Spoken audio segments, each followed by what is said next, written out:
Start this review off, we'll go over some particulars. This set has 854 pieces, is currently available, and can be found for $70. For the actual set itself, it follows a Phase 2 clone helmet, so there is more customizability to these helmets, and it has a different look. It does not have the tail fin up top. On this one, there were a lot more stickers than the Cody helmet, as you can see right off the bat from the display. Front view, you got 1, 2, 3, 4, 5, 6, 7, 8, 9, 10, 11, 12 stickers just right off the bat, right there in your eyes, and 13 if you count this one. However, they do add a lot of detail. They're able to capture that Captain Rex view perfectly that he has running down the side of his helmet, which is really cool. I do wish they were printed for an 18 plus set, but not all things are nice like that. For the lower part, it does feel a little fat back here. It does feel like it could have flowed more smoothly, but it's a minor detail and it shouldn't be placed like that on the display, so it doesn't matter too much. It's really nice how they're able to get the slope in, which looks really nice of the helmet. Looks really well. For the grill, you actually get custom pieces, which is really cool. I mean, not custom, printed, which looks really nice and adds to the aesthetic really well. It's also nice how the black eye line looks really well, minus this one piece right here that is kind of a semicircle. It is a semicircle. I do wish it could have been pointed or made a new mold to match the actual fit with the black coming down here in order to finish out the helmet. I feel like that would have been nice, because otherwise he kind of looks a bit chubby with that, and that's like the main thing that I can pinpoint it on.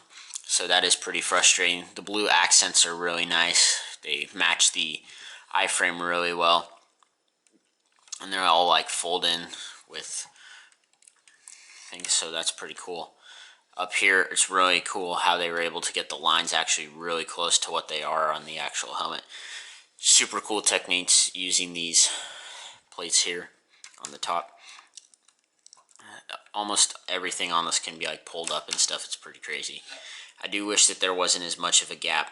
Not here, that doesn't bother me, but where you can see the little clips that they hang on, I do think that's a little frustrating and a little tarnished, especially considering, like, depending on the angle, it's not visible, but it kind of bugs me.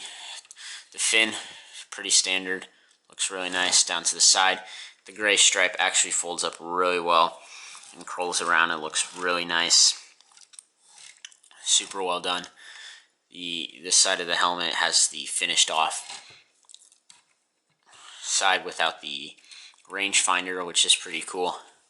And then you got sticker decals up here with 20 droid kills on either side, which is a cool feature, considering that Captain Rex did do that on his armor, which was really cool.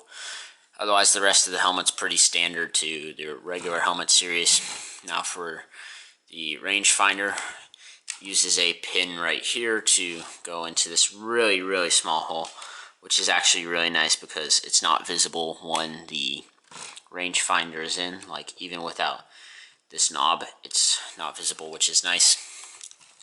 As I pull this out, it's really interesting to see how building techniques work together to make that happen. And then this piece is super helpful. It's placed right here, which adds a bit of detail to this area. But the main thing that I've noticed is you put the rangefinder back in, which is also a really nice model. I like how it has the flattened back here, which it usually would, which is nice. The area where it branches off a bit is good. And then, like, I do wish they could have maybe put like a printed tile like here, like for the rangefinder. I do wish it was a bit longer so they'd cover the eye more, because with the thing, when it's down, which I'll show in a moment, it does kind of have that issue. Why is it not going in? There we go. So this little piece actually prevents the rangefinder from going further down than it would without this piece, or with it tilted, it would not work the same. So really cool piece functionality here. But back to what I was saying, like this, it barely covers his eye. So I do wish that it extended maybe one or two more studs, probably one, to just make it feel a bit more complete, like it's actually a rangefinder. And then that way you could have put a 2x2 plate here that would have matched up, and it would have looked way nicer, and it would have been a cool functionality. Otherwise, the set, pretty nice. Really cool how it has that rangefinder ability. The plaque, pretty standard with the base.